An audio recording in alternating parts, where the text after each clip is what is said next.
Thank you very much, Rajesh Agarwal.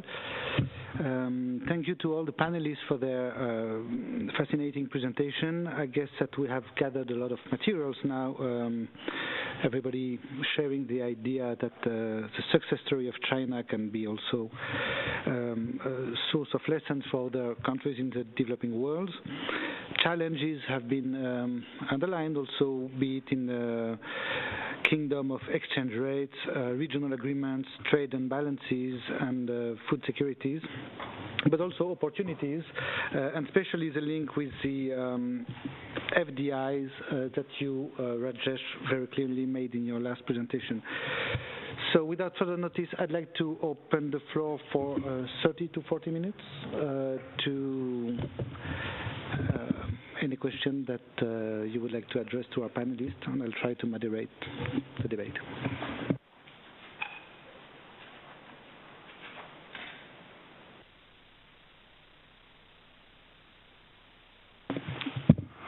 Ambassador Girard. Yes, thank you very much. I did appreciate very much the way that Long Whitey presented the negotiation, but for the part which was concerning me. But there is one point on which I'd like to do one thing I never dared to do during the negotiation, that is because he was such a forceful negotiator, that is to contradict him. And I will contradict him on a very specific point. That's when he mentioned that the negotiation was a long negotiation. It might appear so at first sight, but when one take a little bit of distance, and I've done that since I retired, it seems to me that the length of the negotiation was not so long.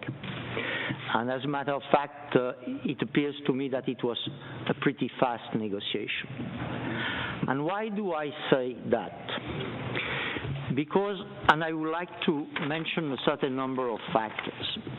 And the first one is that we couldn't really negotiate until we had a strong basis in terms of multilateral rules.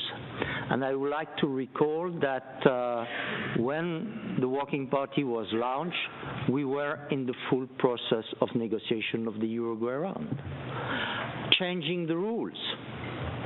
And in '93, when we concluded the Uruguay round, there was another sector which was not yet settled, that was financial services.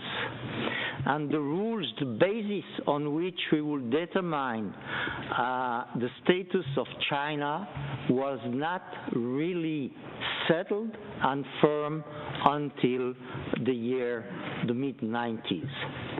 So already almost 8 years had passed until we could say, okay, we have the basis now, we can work on this ground. Now, the second element which brings me to say that the negotiation was not so long is due to the fact that there was a strong need, I would even say a necessity, for the parties, China on one side and the contracting parties on the other side in the beginning, and then the member of the WTO, to know each other, because we were largely ignorant of the situation and of the interest of the other partner in this negotiation. China was not at all familiar at the beginning of the negotiation with the GATT, with the rules of the GATT, and with the way it was really working. I still remember, and that's a point I mentioned yesterday night to Whitey, that one of the expert in the Chinese negotiation at the first meeting of the Working Party was a gentleman from the central bank, which was already active under the Kuomintang government. So it means that there was a lack of resources and the need to build up this resource and to have a real knowledge of the way to tackle the GATT at the very beginning. On the other side, the CPs were not also aware and cognizant on what was the Chinese system, which at the time was pretty intransparent, if I may say so. Then, and I have to say that there was a process of about 60 years of exchange of information about what was the rules of the GATT, what were the rules in China. 6 years of exchange of information. We didn't enter into negotiation proper of a protocol and of exchanging concession during 6 years. The first draft of the protocol, if I am not mistaken, was tabled in 93-94. Before we were exchanging information, and this process was going on, and everybody was fed up. I was fed up. YT was completely frustrated, but the contracting parties and the member of the Working Party repeatedly asked more about that aspect and this aspect of the Chinese economy and Chinese system, even if it was completely irrelevant by the end to the negotiation. Then I have to mention two elements which were of a political nature and which delayed by 2 to 3 years the negotiation.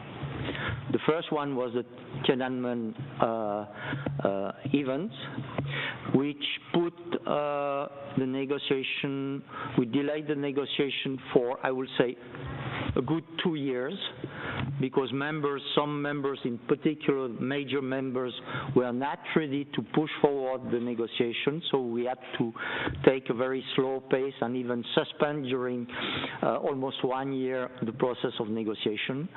And the other one was the fact that Taiwan asked for the establishment of a working party on accession. Now, the problem there was that Taiwan was much riper than China in terms of system and in terms of legislation with respect to the negotiation, and could have acceded or concluded the negotiation much earlier than China. But there was a political dimension in that if Taiwan, under the name of Chinese Taipei, had become a member of the WTO before China, it could have had pressure on China in terms of delaying Chinese accession, a possibility which was not quite real, but nevertheless which was in the mind of a lot of people. And therefore there had to be some side negotiations in order to ensure that not only the political aspects, that is the name, the status of Taiwan would be defined, but also the condition and the sequence of accession both of China and of Chinese Taipei. And one of the main elements was that the deal that China would enter WTO first, even if only by 1 hour, and then Chinese Taipei would become a member.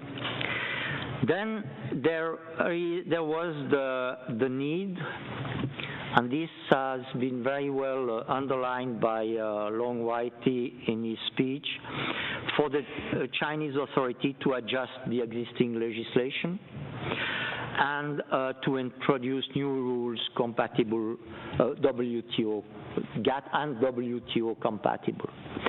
And this was a process which took place almost until the end of the negotiation.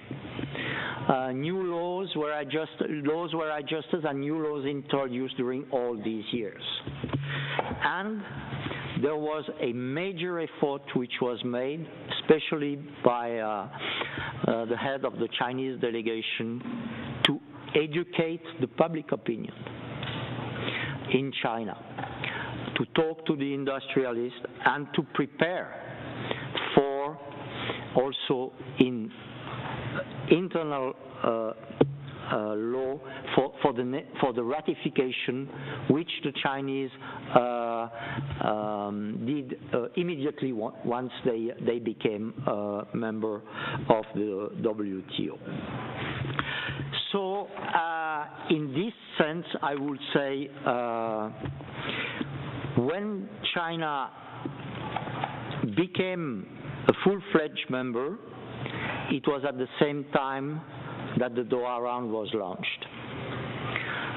Minister Al-Thani gavelled the accession of China and of Chinese Taipei the day after, and then the last day of the conference gavelled the launching of the round. And what is remarkable is that due to all the work which had been done before, during these 14 years, of which I would say 7 years of genuine negotiation, due to this work, China was operational from day one it was in the WTO, and had a team of very sophisticated WTO specialists and negotiators. So there was no intermediary period during which China had to integrate step by step into the WTO. It was completely effective from day one.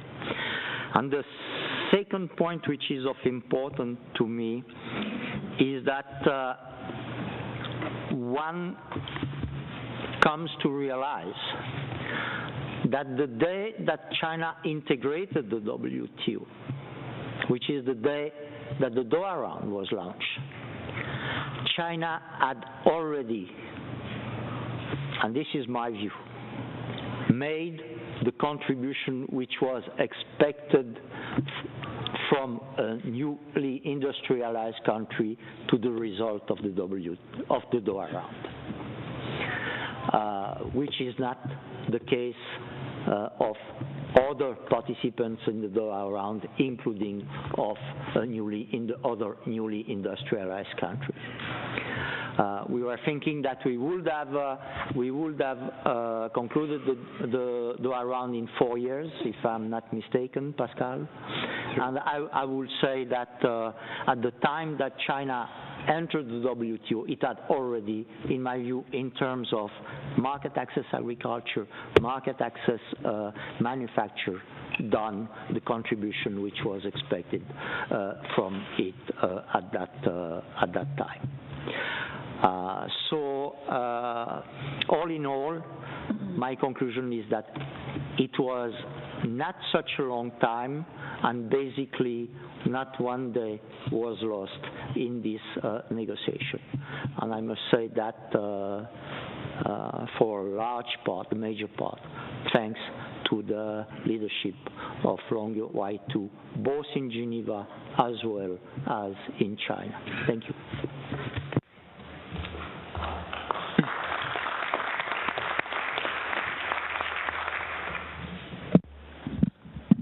Thank you, Ambassador Girard. You seem to be a little bit disappointed that your record of 15 years has been just broken by Russia. So you said the 15 years is not that too long. Yeah, I think that's a joke.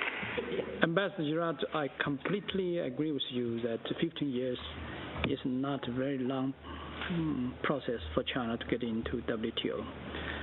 If we were in WTO in 5 years' time for negotiation, I think China did not get prepared for its membership. And we could not understand all these rules, and the implementation of the whole agreement would be much, much less satisfactory than it is now. So I fully agree with you that the 15 years has prepared China to be a full member of WTO, and it is a learning process for China, not only for the negotiators, but also for the leaders, for the general public. So I think the success of China out of its WTO accession, partly because it's a long process. I fully agree with you. And because the purpose of accession to WTO is not to get a membership. It is to reinforce the economic reform and opening up of your domestic economy. I think that's the real purpose. We have to understand that. Because you understand that, I understand that, so I share completely what you've said. Maybe we have lost some days. Maybe we feel very frustrated sometimes, but it's worth it from a historical perspective. And I fully agree with you that in terms of the human resources to negotiate, we are really short of the resources for negotiation. I still believe, even until now, we're not fully prepared for such a complicated negotiation as Doha round. And I remember that in the very beginning of negotiation, because we're so short of this human resources in negotiation, I have to send some of our negotiating young members to Australia for training. And they have been trained there, been receiving training there for 1, 2, or 3 years.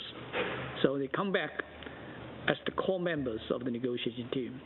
So it is very funny to some extent that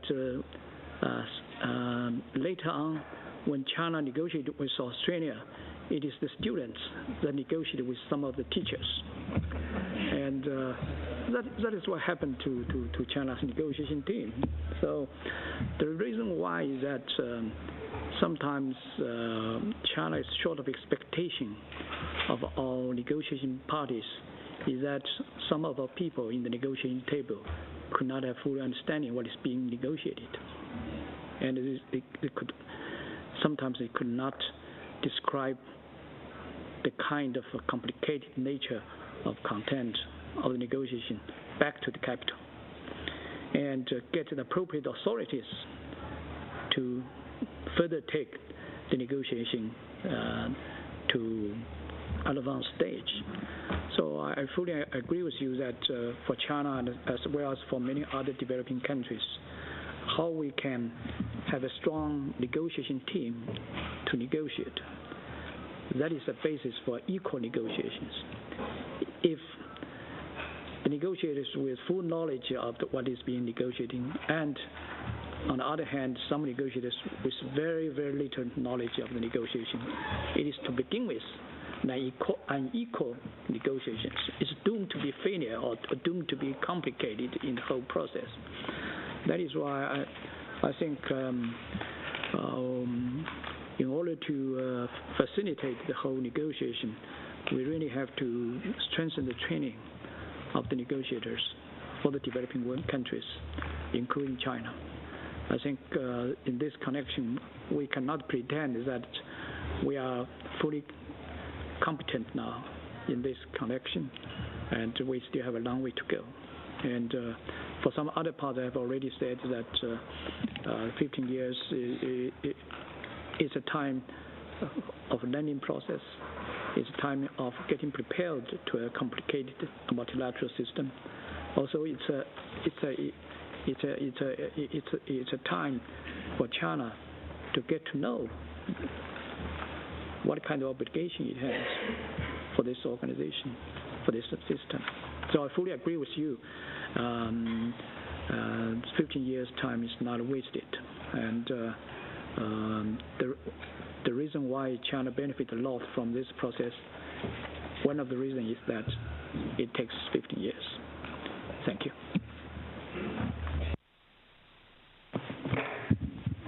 Thank you, Minister. Turning to the floor. Please, may you introduce yourself? Yeah. Raymond Saner, Sciences Po in Paris and Center for Socioeconomic Development in Geneva.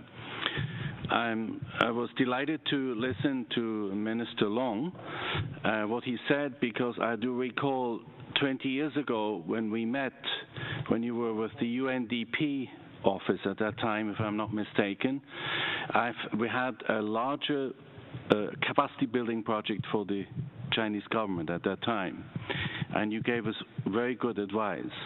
And we went to the most remote provinces in China, and I couldn't believe what was taught in the party schools was about WTO. That preparation and the in-depth preparation also of the public and of the government for entry into WTO was absolutely phenomenal. Now, with this in mind, in terms of coming back to today's times, I don't think I say something that is totally out of the extraordinary, but I'm addressing some fears that some developing countries have about concluding the Doha round and its impact, the impact that China might have with further trade liberalization on their economies. You mentioned also that at Cannes, China also is mindful of the LDCs, which I think many here in the room share with you. So would it be maybe possible to call on a second generation of all-out informing in China that the importance of taking the LDCs on board, as it was important for China at that time, will require a major effort? And that effort also, of course, will include maybe concession making, and it will include capacity building, as well as training, as you just mentioned. So in that sense, I'm wondering, what are the plans for China to alleviate fears that by further trade liberalization, their respective economies, I'm talking about the LDCs or low-income developing countries, will be negatively impacted by China? Thank you.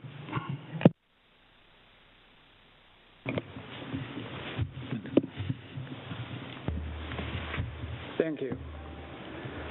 I think that the Doha round aims very high on its agenda on the LDC. I think that's a very correct choice of the agenda.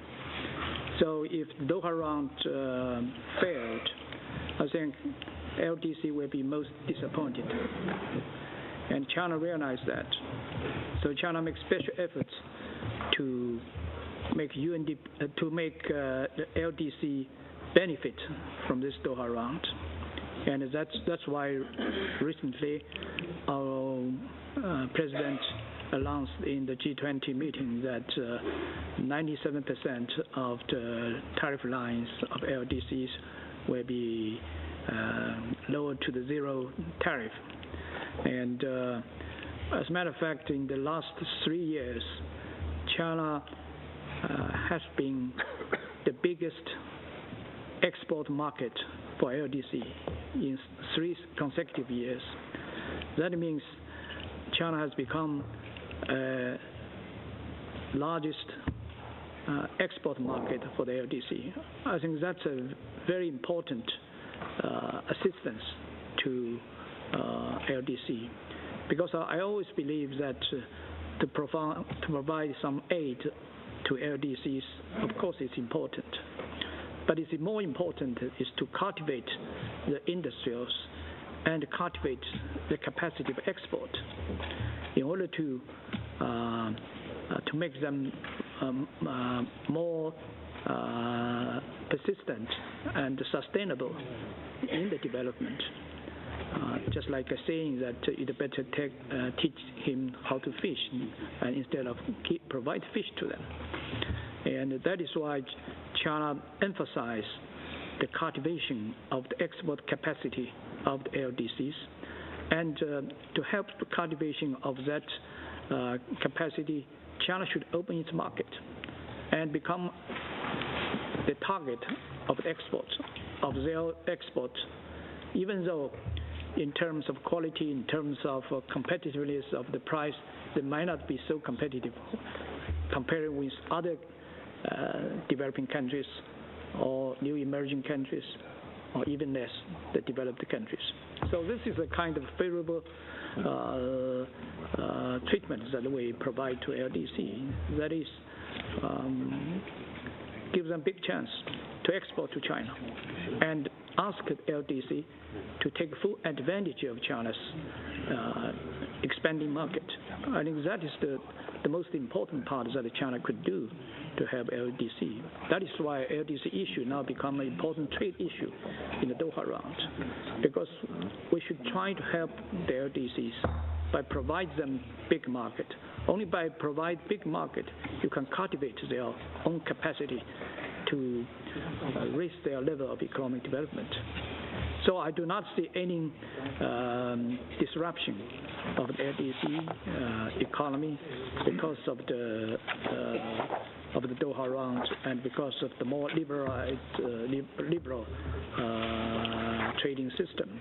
Because the emphasis is on export of the LDC and not China and other countries export to LDCs. I think that is very important. To disadvantaged countries, you have to give them favorable treatment.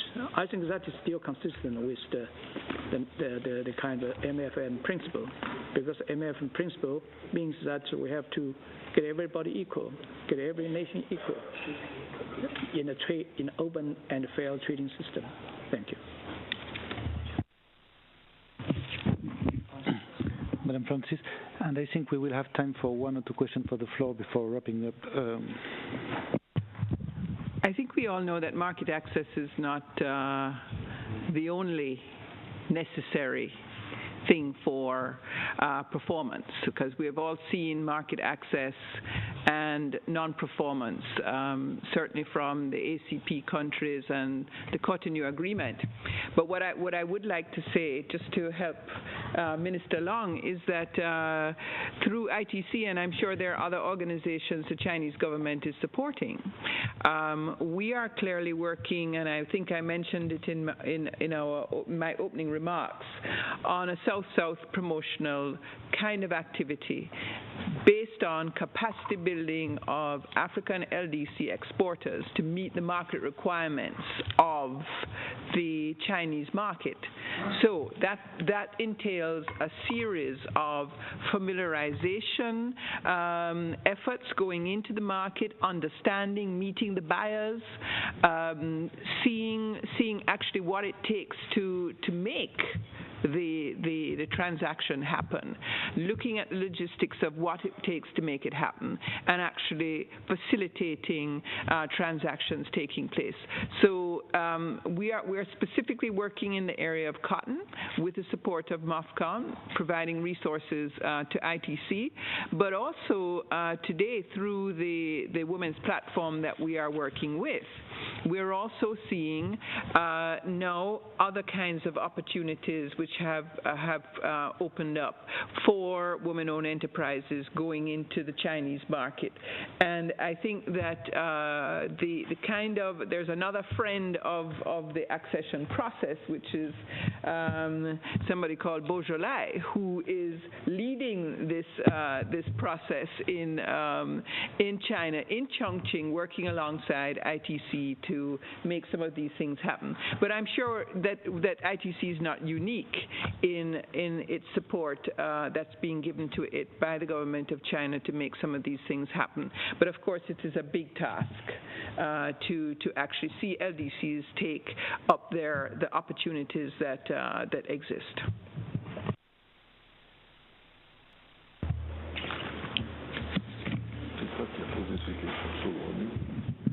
With regard to the food security, I believe that this is kind of a global issue, and the Chinese government attach importance to the food security program, and